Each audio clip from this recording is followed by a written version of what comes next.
Hello बच्चों, स्वागत है आप सभी का मैथ्स मौसम में। मैं रितेश रोशन। जैसा कि हम लोग क्लास 10th बोर्ड के इम्पोर्टेंट क्वेश्चंस प्रैक्टिस कर रहे थे, तो आज उसी सेक्शन में हम लोग नेक्स्ट सेक्शन लेके आए हैं और वो है arithmetic progression, AP and GP. Sorry, आप में जीपी नहीं है, सिर्फ एपी की बात करेंगे हम लोग। हम फ्लो में 11th-12th में एपी जीपी एचपी होता है ना, उसकी बात कर दी है। तो चलिए शुरू करते हैं हम लोग एपी, अरिथमेटिक प्रोग्रेशन। तो आज का ये पहला क्वेश्चन है, ध्यान से देखा जाए क्या कहता है क्वेश्चन, इस पर चर्चा करते हैं। क्वेश्चन को पढ़ लीजिए बच्चों एक बार आप। Check whether 301 is a term of the list number इतना। मतलब कुछ नंबर दिए हैं आपके 5, 11, 17, 23 डॉट डॉट। ये नंबर तो साफ दिखाई दे रहा है एपी में है, क्योंकि डिफरेंस बच्चों सेम है। यहाँ का डिफरेंस 6 का है, यहाँ का डिफरेंस भी 6 का है। तो ये जो है एपी का सीक्वेंस है। तो हमें पता करना है कि क्या इस एपी का कोई भी टर्म 301 हो सकता है क्या। तो इस तरह के क्वेश्चन को क्या करेंगे, सबसे पहले हम लेट कर लेंगे। Let t n equal to 301, मतलब हम मान लिए कि हो सकता है कि कोई टर्म जो है 301 हो गया होगा। अब इस बात में कितनी सच्चाई है वो तो एन फाइंड करने के बाद ही बच्चों पता चलेगा। तो चलिए फाइंड करते हैं। क्या टी एन का फॉर्मूला आप लोग एपी में A plus N minus one into D जानते हो? यस सर, हम जानते हैं। ए का मतलब फर्स्ट टर्म जो आपके सामने में 5 दिखाई दे रहा है, एन माइनस वन। डी का मतलब कॉमन डिफरेंस जो 6 का है, 301। यहां से +5 उठ के बच्चों उस तरफ चला जाएगा तो -5 हो जाएगा, और ये हो जाएगा आपका कितना, कितना है ना। ये माइनस करने के बाद आपको बचेगा 296। ठीक है, चलिए फिर n minus one equal to, ये हो जाएगा 296/6। इसको कैंसिल करिए तो कितना, 2 से कट जाएगा। 3 2 जा, 2 एकम 2, 2 चुके 8, 2 अट्ठे 16। हाँ, अब नहीं कटेगा ये कि कट जाएगा? लगता है कट जाना चाहिए क्या। 3 4 जा 12, नहीं नहीं नहीं कटेगा, नहीं कटेगा। 28 नहीं आता है, नहीं कटेगा। क्या कर रहे हो सर, नहीं कटेगा बच्चों। तो 3 2 जा 6 और ये 148 हो गया। सही है, यानी हम कह सकते हैं कि n minus one equal to हो गया 148/3, यानी n इक्वल टू हो गया बच्चों 148/3 प्लस 1, एलसीएम लेंगे तो 151/3।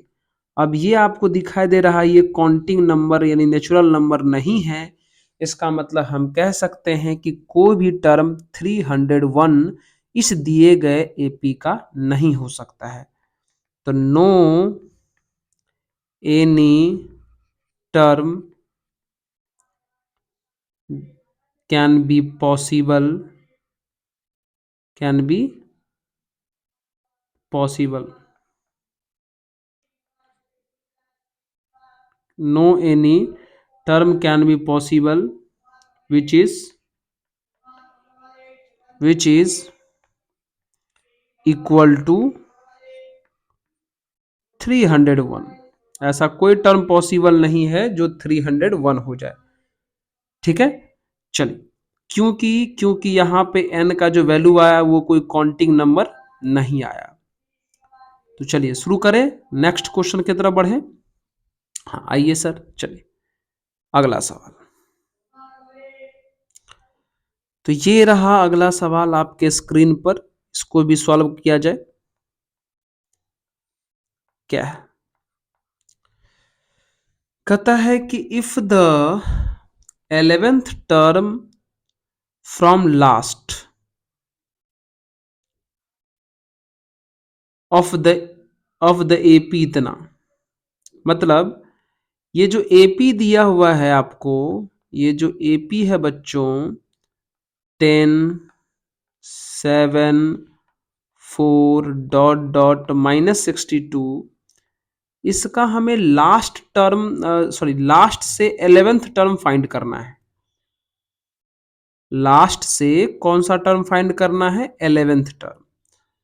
तो जब भी ऐसा क्वेश्चन आ जाए फ्रॉम लास्ट, फ्रॉम लास्ट, जब भी ऐसा क्वेश्चन आ जाए तो आप इस एपी के सीक्वेंस को पलट दीजिए। मतलब -62 डॉट डॉट 4, 7, 10, अब निकाल लीजिए जो भी निकालना है, बस काम हो जाएगा। लास्ट से कौन सा टर्म निकालना है? 11th term. तो आप इसका 11th टर्म निकाल दीजिए, आपका काम हो जाएगा। तो क्या एपी में T11 का फॉर्मूला A+10D आप लोग लिखते हैं ना बच्चों? Yes sir. ए का वैल्यू है -62 +10, डी का मतलब है कॉमन डिफरेंस। तो यहाँ जो कॉमन डिफरेंस है ये ओरिजिनल कॉमन डिफरेंस का निगेटिव होगा। यहाँ से अगर बच्चों अगर आप कॉमन डिफरेंस निकालोगे तो आएगा -3, लेकिन यहाँ का कॉमन डिफरेंस हो जाएगा +3। ओरिजिनल कॉमन डिफरेंस जो आता है उसका अपोजिट साइन होता है। तो ये -62 आप प्लस में 30, यानी साफ दिखाई दे रहा है कि -32 आंसर हो जाएगा, है ना। तो जब भी किसी एपी का लास्ट से कोई टर्म पूछे तो उस एपी के सीक्वेंस को पलट के लिख दीजिए और उसके बाद जो फाइंड करना है अपना कर लीजिएगा नॉर्मल ढंग से। सही है सर। तो चलिए अगले क्वेश्चन की तरफ बढ़ते हैं। चलिए, क्या लिखा हुआ है? Determine the AP whose third term, ये सब दिया हुआ है कहानी। तो चलिए शुरू करते हैं।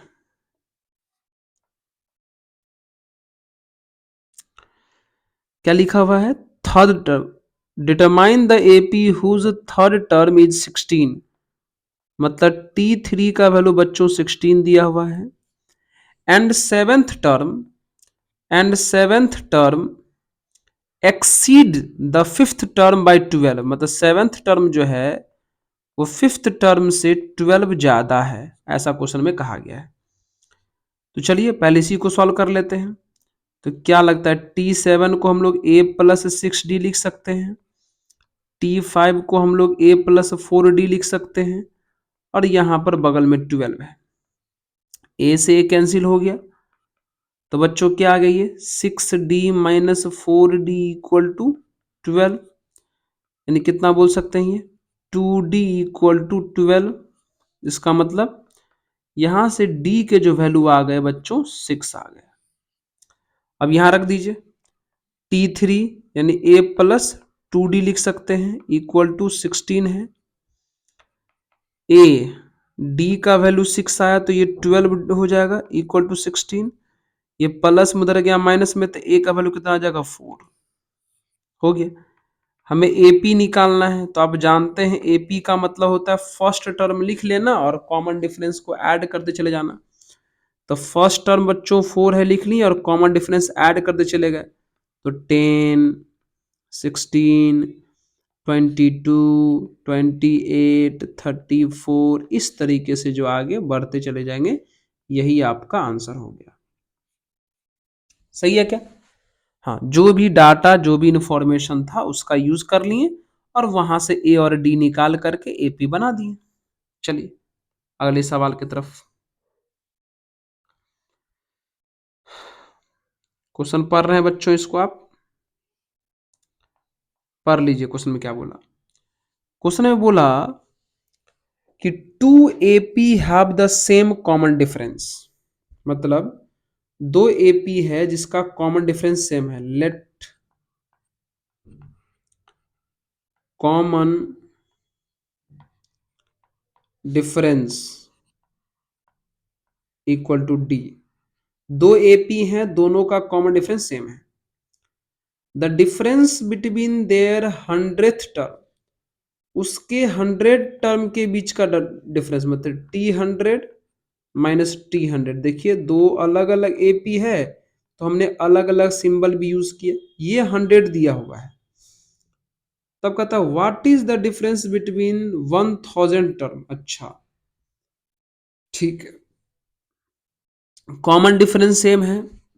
ये T100 माइनस T100 का वैल्यू 100 दिया हुआ है, तो कहा जा रहा है कि T1000, कैपिटल वाला पहले लिखिएगा, जिस पैटर्न में शुरू वाले को लिखे उसी में। चल, T1000 माइनस T1000 का वैल्यू कितना होगा बताइए, ये आपसे पूछा जा रहा है। ठीक है, आइए। तो बच्चों T100 को हम लोग चाहें तो A प्लस 99D लिख सकते हैं।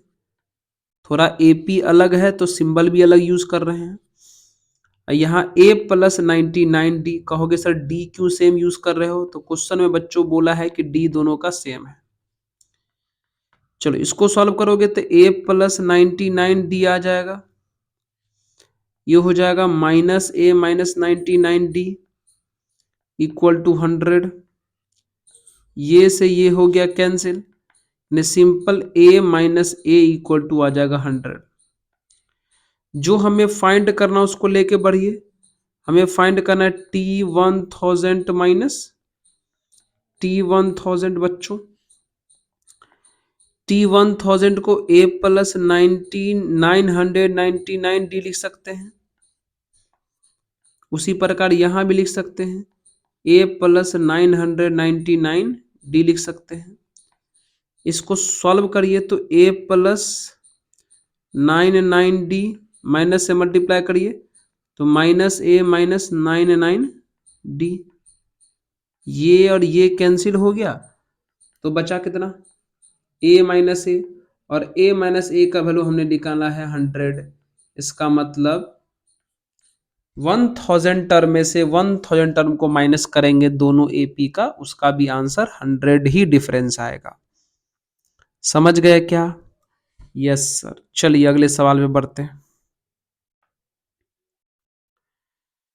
देखिए द सम ऑफ, क्वेश्चन को पढ़ा जाए बच्चों।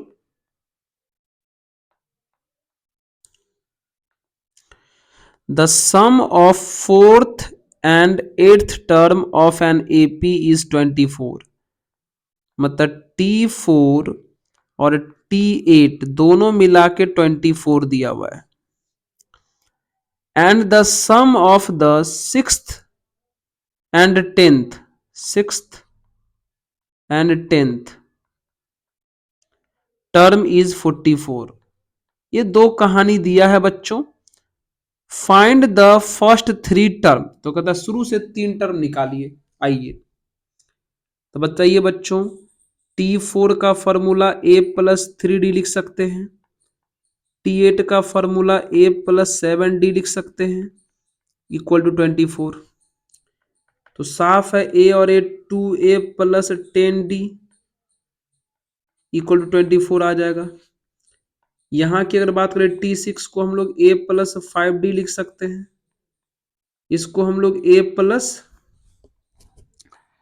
9D लिख सकते हैं इक्वल टू 44। कितना हो जाएगा, A और A हो जाएगा 2A और ये हो जाएगा 14D इक्वल टू 44। समझ रहे हैं क्या?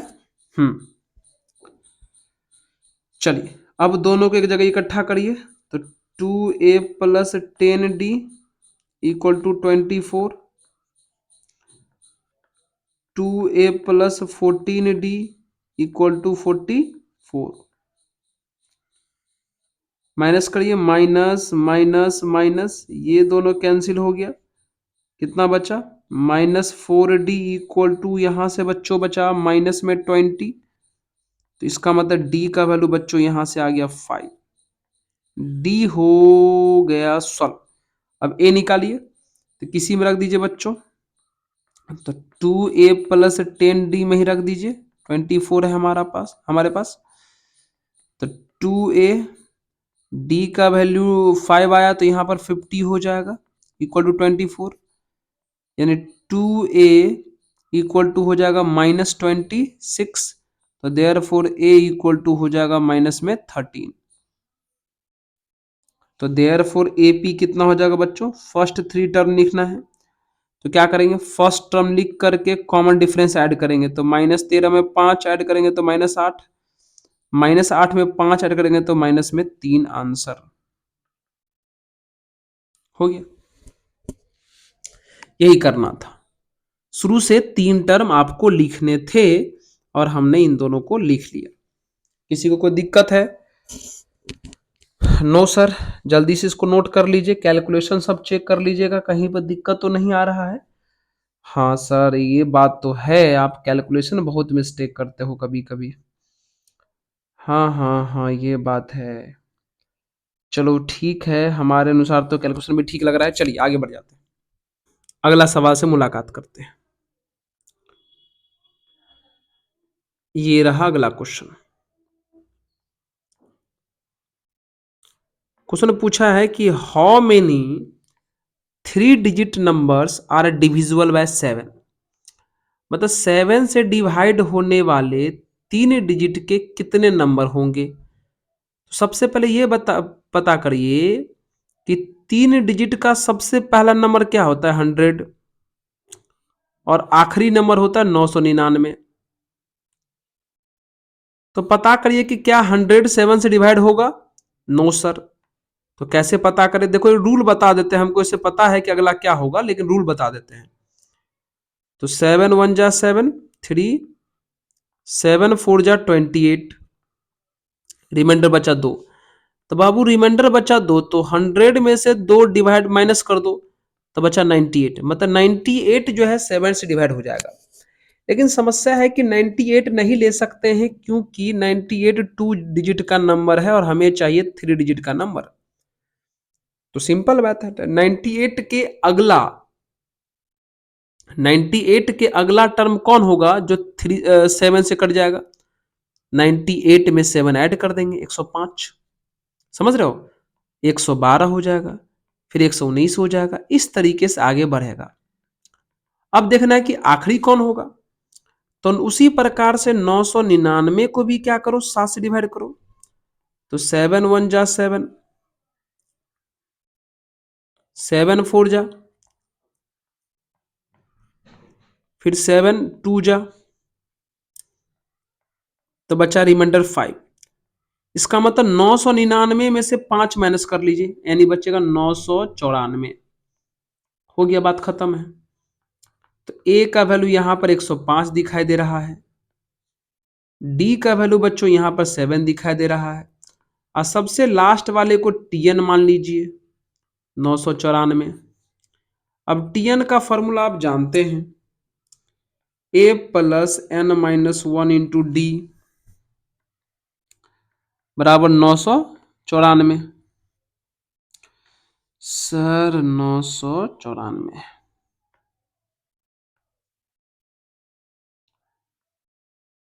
ठीक है। चलो, ए का वैल्यू 105, n-1,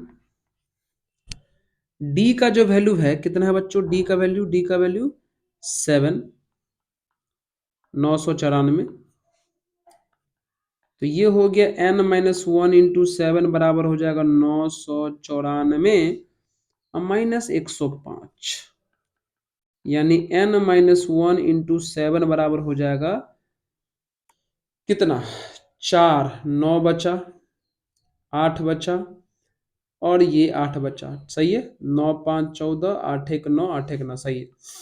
अब बच्चों यहाँ कितना होगा, n-1 इक्वल टू हो जाएगा 889/7, डिवाइड करेंगे तो 7 1 जा 1 बचेगा, 7 दूनी 7, यानी n-1 बराबर हो गया 127। Therefore n equal to कितने हो जाएंगे, 128, यानी 128 नंबर होंगे 3 डिजिट वाले जो 7 से कट जाएंगे। समझ गए, इस तरीके से ये क्वेश्चंस भी कंप्लीट हो गए हमारे। चलो अगले सवाल बढ़ते हैं। आइए,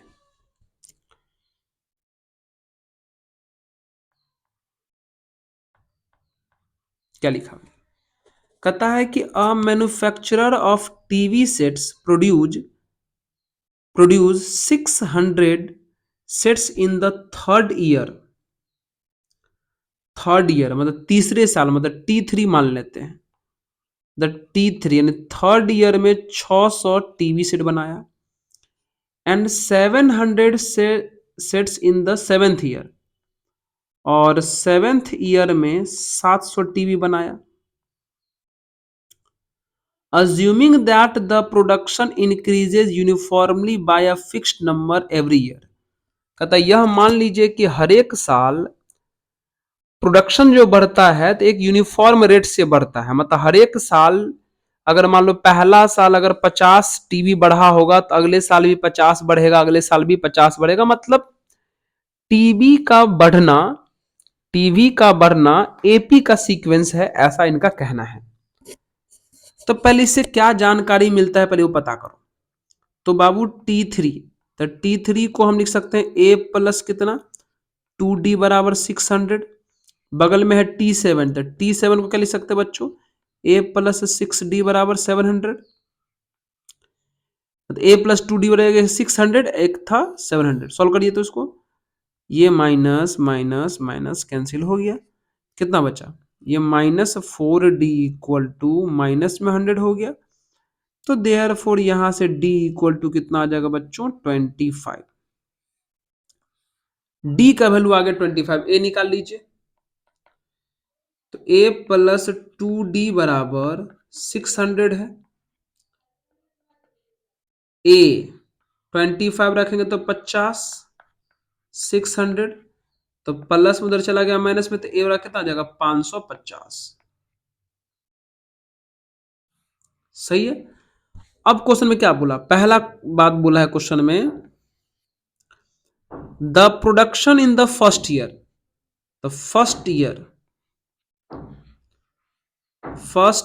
प्रोडक्शन, तो फर्स्ट ईयर का प्रोडक्शन मतलब फर्स्ट टर्म, तो फर्स्ट टर्म कितना निकल गया है 550, यानी पहला साल जो है 550 टीवी बनाया होगा।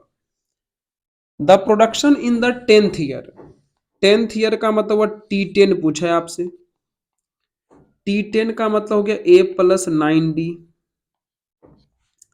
ए है आपका 550, 9D है आपका 25, तो ये हो जाएगा 550 प्लस 9 पंचे 45, 9 दूना 18, 4 22, 225 ऐड करिए तो हो जाएगा 775, यानी 775 हो जाएगा टीवी टेंथ ईयर में।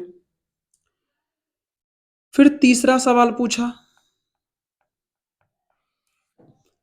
The total production in the first 7 year, मतलब शुरू से 7 साल तक में कितना प्रोड्यूस किया होगा टीवी, यानी सम पूछा है, टोटल यानी S7 पूछा। तो बच्चों SN का फॉर्मूला जानते हैं आप, N/2 into 2A plus N-1 into D होता है, हमने रख दिया। अच्छा यहां पर भी रख दीजिए, ये 7/2 हो गया, 2A के जगह पे बच्चों कितना है हमारे पास 550, N के जगह पे 7 है तो ये 6D बचेंगे, और D के जगह पे 25 है, तो कितने हो जाएंगे ये 7/2, और ये हो जाएंगे 0, 5 दूना 10, 5 से 11, और बगल में कितने बचेंगे 6 पंचे 30, 6 दूना 12, 3 15, 150, चलिए कितने हो जाएंगे ये 7/2 और इंटू 0, 5, 2, 1, 1250, इसको काट दीजिए 625, यानी 7 पंचे 35, 7 दूनी 14, 3 17, और 7 छक्का 42, 71, मतलब 4375 टीवी जो है वो 7 साल में टोटल टीवी इतना बना दिया होगा। समझ गए, ये एक सिंपल सा और बेहतरीन सा सवाल था, है ना, आप लोग इसे समझ चुके होंगे। चलिए अब आगे बढ़ जाते हैं। हाँ सर आइए, चलिए चलिए बच्चों, अब अगले सवाल की तरफ बढ़ते हैं।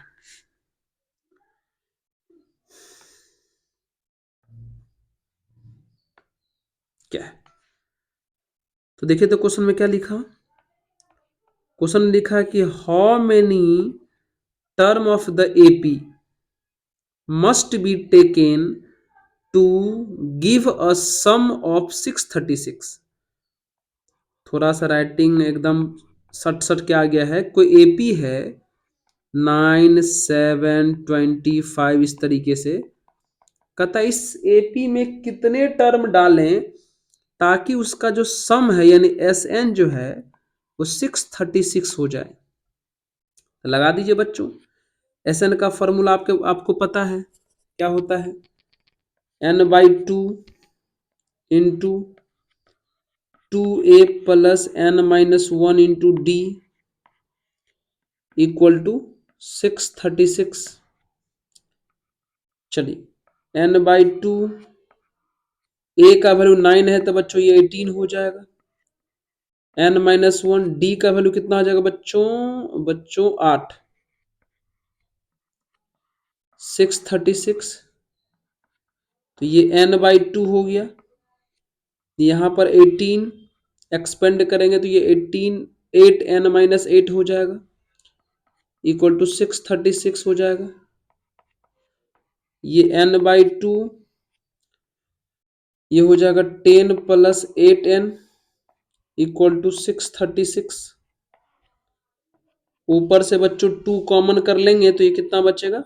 2 कैंसिल कर देंगे तो 5 प्लस 4n है ना, ये 2 से काट दिए इक्वल टू 636 हो गया। मल्टीप्लाई करिए तो 4n² plus 5n minus 636 equal to कितने हो गए? 0। हाँ, अब इसी को सॉल्व करने हैं तो करिए। फैक्टराइज मेथड लगाना है या जो लगाना है लगाइए। तो सबसे पहले 636 को आप 4 से करो मल्टीप्लाई तो कितने हो जाएंगे? ये 6 चौक 24, 4 तिया 12, 2 14 और 6 चौक 24 और 1 25। फैक्टराइज कर दीजिए इसको। 2 एकम 2, 2 दूनी 4, 2 सत्ते 14, 2 दूनी 4, 2 से 6, 2 तिया 6, 2 छः का 12। हाँ, फिर 2 से 6 18, फिर 2 से 2 एकम 2, 2 पंचे 10, 2 नौ 18, 3 से लग जाएगा 3 पंचे 15, 3 तिया 9। कितना हो जाएगा बताइए? 2 दूनी 4, दूनी 8, दूनी 16, तिया 48 हो तो गया। यानी बच्चों ये हो गया 4n² plus 53n minus 48n minus 636 equal to 0।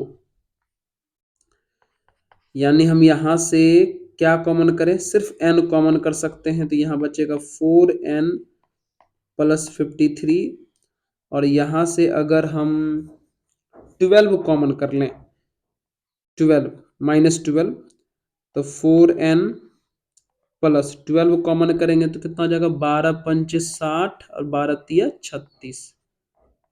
ठीक है। और 4n प्लस 53 अगर यहां से कॉमन कर लें तो ये बचेगा n माइनस 12 इक्वल टू 0। तो यहां से 2 पार्ट होगा। एक पार्ट n का वैल्यू -53/4 और एक पार्ट n इक्वल टू 12। बच्चों आप जानते हैं कि n यानी काउंटिंग नंबर कभी भी निगेटिव नहीं होता है। तो ये हुआ नॉट पॉसिबल और ये आपका हुआ फाइनल आंसर। यानी 12 टर्म लगेंगे इस एपी को सम 336 पुराने के लिए। समझ गए? चलिए अगले सवाल। हाँ, ध्यान दीजिएगा। कहता है so that a1 a2 dot dot an form an AP where an is defined below. मतलब क्वेश्चन में पहला क्वेश्चन हम बनाते हैं। पहला क्वेश्चन में an का वैल्यू दिया हुआ है। कहता है कि प्रूफ करिए कि यह जो an है वो AP बनाता है। तो कैसे प्रूफ होगा? इसके लिए हमें पहले फर्स्ट टर्म निकालना पड़ेगा, मतलब a1 का मतलब n के जगह पर 1 रखना पड़ेगा। रख दीजिए। तो 3 प्लस 4 इंटू 1 यानी कितने हो जाएंगे ये 3 प्लस 4 यानी 7। फिर A2 n के जगह पर 2 रखना पड़ेगा तो 3 प्लस 4 इंटू 2 यानी 3 प्लस 8 यानी 11। फिर A3 निकालना पड़ेगा तो 3 प्लस 4 इंटू 3 यानी 3 प्लस 12 यानी हो जाएंगे 15। फिर A4 निकालना पड़ेगा 3 प्लस 4 इंटू 4 यानी 3 प्लस 16 यानी कितने हो जाएंगे 19। अब नहीं निकालना है, बस हो गया। ठीक है, अब देखिए बच्चों की क्या डिफरेंस सेम है। डिफरेंस का मतलब A2 माइनस A1 करके देखिए तो A2 माइनस A1 करेंगे तो 11 माइनस 7 आ रहा है सर यानी 4। फिर A3 माइनस A2 करिए, A3 माइनस A2 करिए सर A3 15 है और ये है 11 तो कितना बचेगा 4। फिर A4 माइनस A3 करिए बच्चों, सर A4 जो है 19 है और ये A3 जो है 15 है, कितना जगह 4 यानी डिफरेंस सेम आ रहा है। इसका मतलब ये हुआ कि A1 A2 A3 dot dot AN are in AP, मतलब ये AP को बनाता है, ये प्रूफ हो गया। ठीक है, तो सेकंड वाला भी खुद से फाइंड कर लीजिएगा, हम आगे फाइंड करते हैं। अगला में क्या बोला, also find the sum of first 15 terms. 15 term के सम भी निकालने हैं, मतलब S15 भी निकालने हैं। तो S15 का फॉर्मूला क्या होगा बच्चों, 15/2 मतलब n/2 into 2a plus n-1 होता है मतलब 15 माइनस 1 इंटू डी। रखिए 15/2 ए मतलब फर्स्ट टर्म, तो फर्स्ट टर्म मतलब A1, ये आपका फर्स्ट टर्म है जो 7 आया है, कितना हो जाएगा 14। ये हो गए 14 और डी कॉमन डिफरेंस कितने के हैं 4 के, तो 15/2 अंदर में हो गए 14 और 14 चौके 56, कितने हो जाएंगे 15/2 और ये दोनों मिला के बच्चों हो जाएंगे कितने 70 70 हाँ 70, तो ये हो गया 35 यानी 15 इंटू 35 हो गया इसका आंसर, जो सॉल्व करने पर आया कर लीजिए। तो 15 को 35 से मल्टीप्लाई करिएगा, 15 पंचे 75, 15 तिया 45, 5 7 5 12, 4 1 5 यानी 525 हो गए बच्चों आंसर। सही है क्या, सही है, हाँ सर सही है। देख लीजिए कहीं पर कैलकुलेशन कहीं मिस्टेक तो नहीं है, नहीं सर सही है। चलिए समझ गए कैसे प्रूफ होता, आराम से 2-3 टर्म निकाल लीजिएगा और इसे जो है प्रूफ कर लीजिएगा इस तरीके से। क्लियर है, चलिए अगला का सवाल।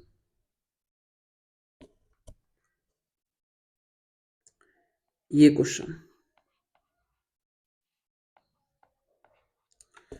कहता है the houses of a row are numbered consecutively from 1 to 49, मतलब कुछ घर हैं जिस घर पर नंबरिंग किया गया है 1 से लेकर के 49 तक, मतलब 1 से 49 तक जो है उस घर पर नंबरिंग किया गया है 49 तक। ठीक है, so that there is a value of x such that the sum of the numbers of the houses preceding the house number x। अच्छा अच्छा, क्वेश्चन में क्या बोला है समझे बच्चों। बोला कि 1 से 49 के बीच में एक हाउस नंबर x ऐसा है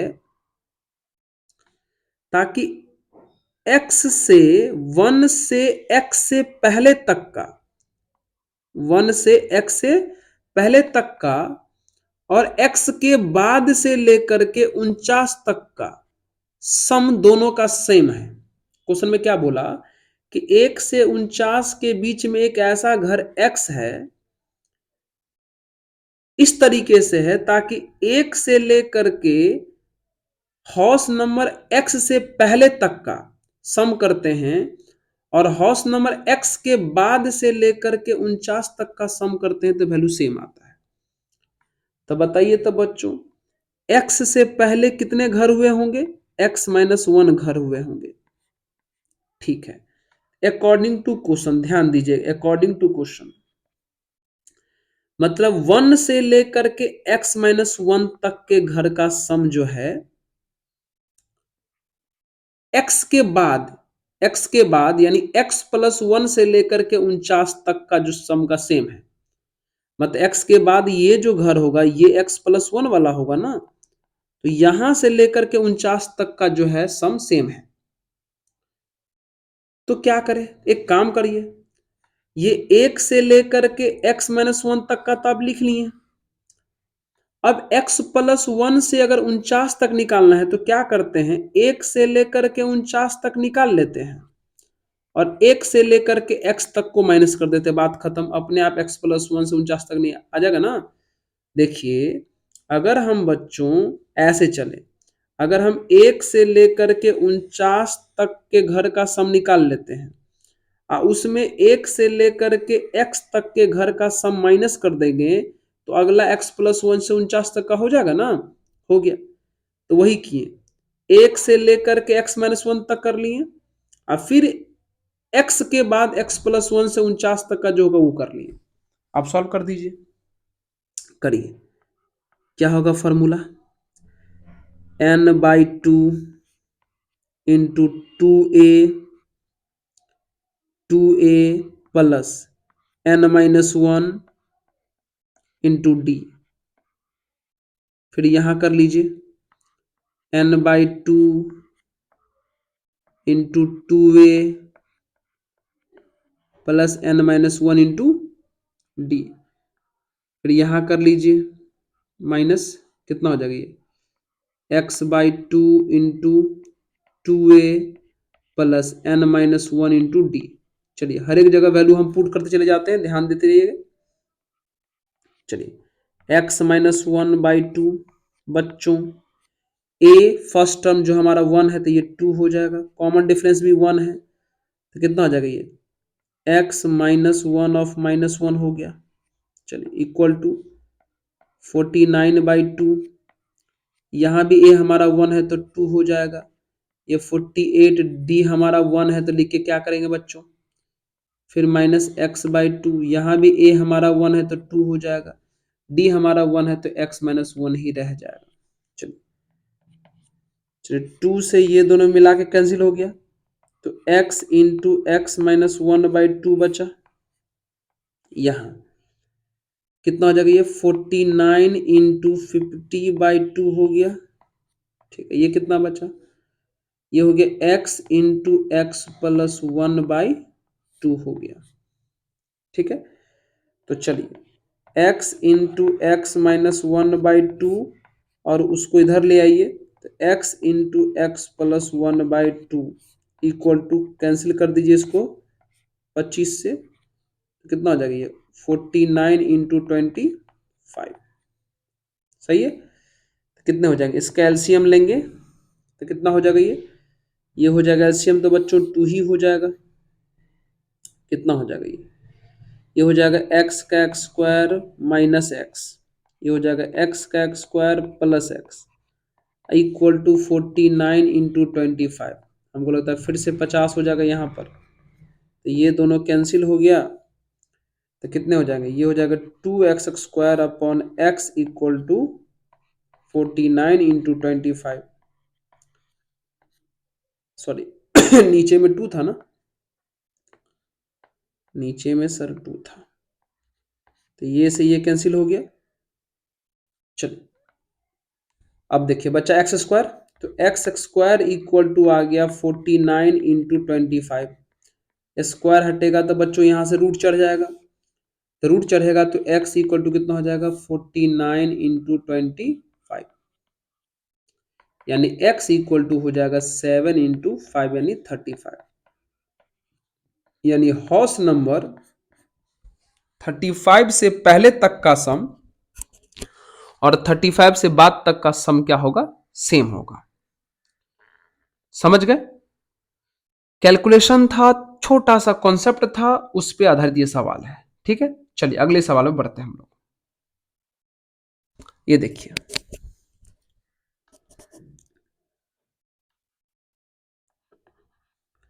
क्वेश्चन को पढ़ रहे हैं आप लोग। कहता a spiral is made up of successive semi circles with centres alternately at A and B. अच्छा, दो सेंटर है, एक एसवेल बनाते हैं, एक सेंटर ए है और एक सेंटर बी है। Starting with centre A of radii 0.5, मतलब ए को सेंटर मान करके स्टार्ट करते हैं और सेमी सर्कल बनाना शुरू करते हैं। यानी पहला सेमी सर्कल ये बनाए होंगे, ऐसे एक लाइन खींच लेते इस तरीके से, ज्यादा अच्छा रहेगा।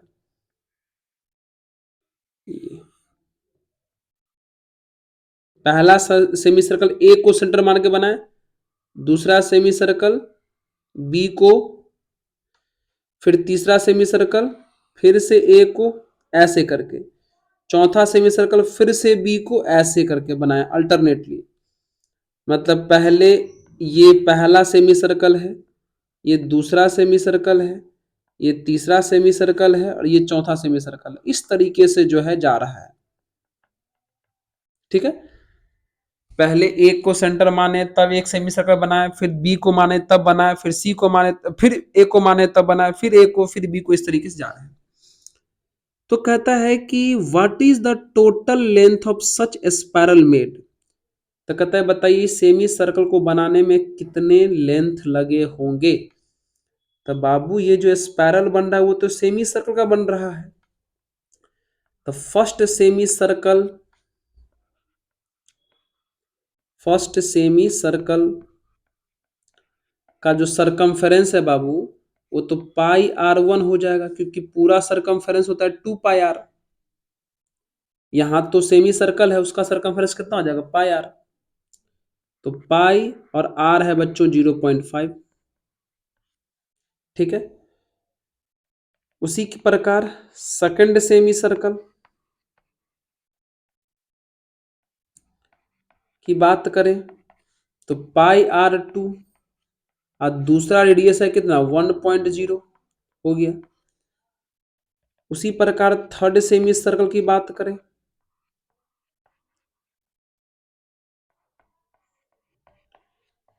तो पाई आर थ्री, और तीसरा वाला है पाई इंटू 1.5। यानी इस तरीके से आगे बढ़ेगा। और गौर से देखिए, गौर से देखिए, ये सेमी सर्कल जो है ये सब मिल करके जो सरकमफेरेंस है वो एपी को बना रहा है। तो कहता है सेमी सर्कल का सम निकालिए, मतलब सेमी सर्कल के सरकमफेरेंस का सम निकालिए।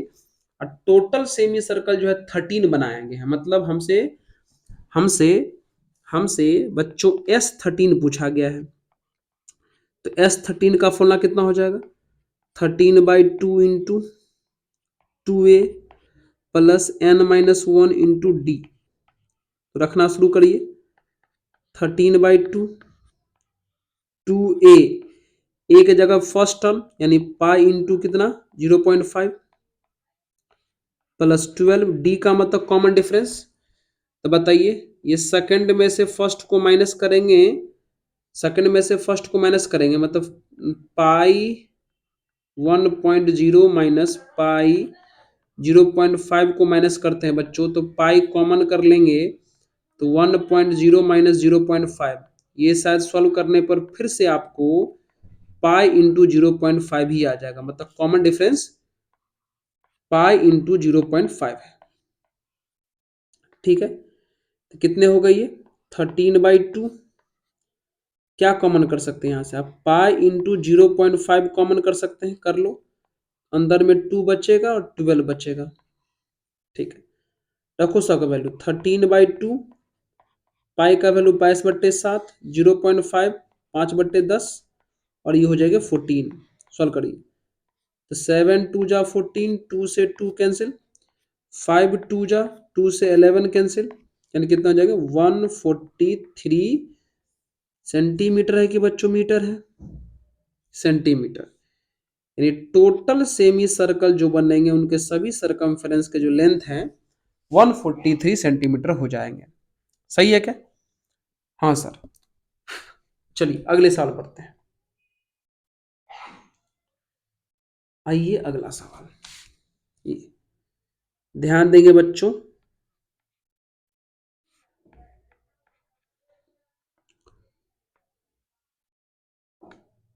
चलिए, कहता है if the pth and qth term of an AP, मतलब टीपी का वैल्यू 1/q दिया हुआ है और टीक्यू का वैल्यू 1/p दिया हुआ है, तो कहता फाइंड या sorry then proof that sum of p q term, मतलब पी क्यू टर्म का सम पूछा, मतलब एस पी क्यू पूछा है, तो कैसे निकलेगा? आइए शुरू करते हैं। तो टीपी को बच्चों हम लिख सकते हैं A plus P minus 1 into D equal to 1/q।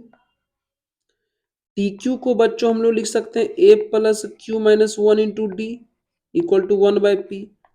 अब लगा दीजिए रूल, माइनस माइनस माइनस ये कैंसिल हो गया, यहां से d कॉमन कर लोगे बच्चों तो ऊपर से बचेगा p माइनस 1 और नीचे से माइनस के साथ बचेगा, मतलब माइनस क्यू प्लस 1। और यहाँ आ गया 1/q माइनस 1/p। सॉल्व करोगे एलसीएम लोगे तो p माइनस क्यू अपॉन नीचे में पी क्यू हो जाएगा। चलिए ये से ये कैंसिल हो गया, d into p minus q equal to p minus q upon p q हो गया। तो देख लीजिए बच्चों, p माइनस क्यू से p माइनस क्यू कैंसिल हो गया, d का जो वैल्यू आ गया 1/pq, मतलब d हमें मिल चुका। मतलब linear equation two variable solve कर रहे हैं बच्चों। अब a निकाल लेते, किसी में रख दीजिए ना, तो a plus p minus 1 into D बराबर 1/q है, इसी में रख देते हैं। चलिए a plus p minus 1, D का वैल्यू बच्चों 1/pq है तो 1/q। चलिए a प्लस 1/pq को p से मल्टीप्लाई करेंगे तो सिर्फ 1/q बचेगा, ये माइनस 1/pq हो जाएगा, मल्टीप्लाई करेंगे 1 से तो ये 1/q, ये से ये कैंसिल हो गया, यानी यहां से a का वैल्यू भी 1/pq आ गया, a भी आ गया, d भी आ गया और हमें spq निकालना है। तो बताइए बच्चों spq का कितना होगा value, n/2 into 2a plus n minus 1 into D, रख दीजिए सब का वैल्यू, कितना जगह pq/2, a का वैल्यू 1/pq है रख दिए, प्लस pq माइनस 1, डी का वैल्यू भी 1/pq है रख दिए। अब आप गौर से देखिए p 1/pq दो जगह पे है, कॉमन करके इसे बाहर कर लीजिए, तो यहां से बच्चों 2 बचेगा और यहां से बच्चों pq माइनस 1 बचेगा। दिमाग लगा कैलकुलेशन करिए, ये हमारा कैंसिल हो गया तो 1/2 आ गया और यहां से pq और 2 माइनस 1 बचेगा 1, यानी हमारा प्रूफ हो गया कितना, pq प्लस 1/2, pq प्लस 1/2 जी, ये प्रूफ हो गया।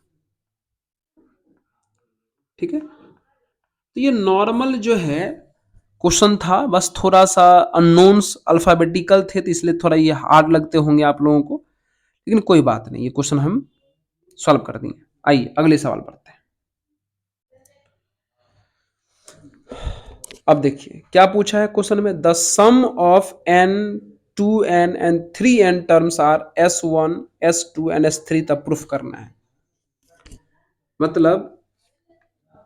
मतलब ये जो s1 है वो n टर्म का सम है, s2 जो है वो 2n टर्म का सम है और s3 जो है बच्चों वो 3n टर्म का सम है। आइए, तो क्या s1 को हम n/2 into 2a plus n minus 1 into D लिख सकते हैं?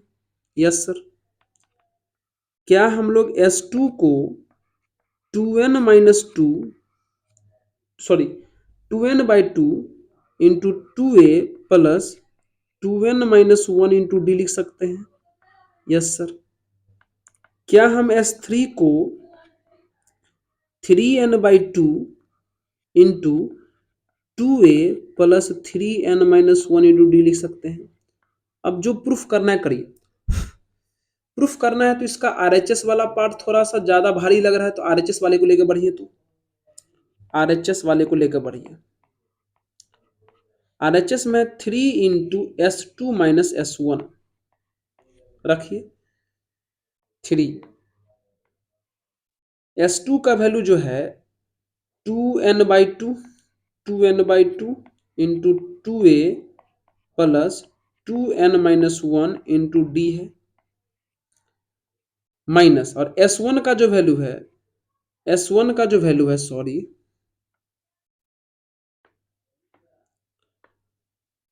S1 का जो वैल्यू है बच्चों वो n/2 into 2a plus n-1 into D है। ठीक है, चलिए 3। अब देखिए n/2 यहां भी है और n/2 यहां भी है, कॉमन कर लीजिए। तो ये n/2 हमारा बाहर हो गया कॉमन। अंदर में क्या बचा, 2 से मल्टीप्लाई करो, कितना बचा ये 4a। ठीक है, आइए बच्चा 2n-1 इंटू 2d। ठीक है, माइनस माइनस कितना बचा 2a minus n-1 into D. जो जैसे बचा, यहाँ पे 2 बचा था तो 2 से अंदर मल्टीप्लाई कर दिए, तो ये 3n/2 हो गया। 4a में से 2a गया तो बच्चों a बचा, दोनों में से d कॉमन कर लीजिए। तो यहाँ से d और यहाँ से d कॉमन करिएगा तो 2 बच जाएगा, तो 2 से मल्टीप्लाई करो तो 4n-2 हो गया, और यहाँ से d कॉमन करेगा तो माइनस सहित बचेगा, तो मतलब -n+1 हो गया इंटू डी, यानी कितना 3n/2 बच्चों 2a प्लस 4n में से n गया तो कितना बचा बच्चों 3n, और -2 + 1 कितना हो जाएगा -1 इंटू डी। ये तो साफ साफ दिख रहा है जी, 3n/2 into 2a plus 3n-1 into D जो है ये तो S3 का वैल्यू है, यानी प्रूफ हो गया LHS इक्वल टू RHS। देखिए, है ना, जो वैल्यू यहां पर आया है सेम टू सेम वैल्यू देखिए आपका यहां पर है। तो ये सिंपल सा क्वेश्चन था, बस थोड़ा बात समझना था और ये क्वेश्चन हमारा कंप्लीट हो जाता, और हो भी गया। तो चलिए अगले सवाल पर पढ़ते हैं। ये क्वेश्चन है,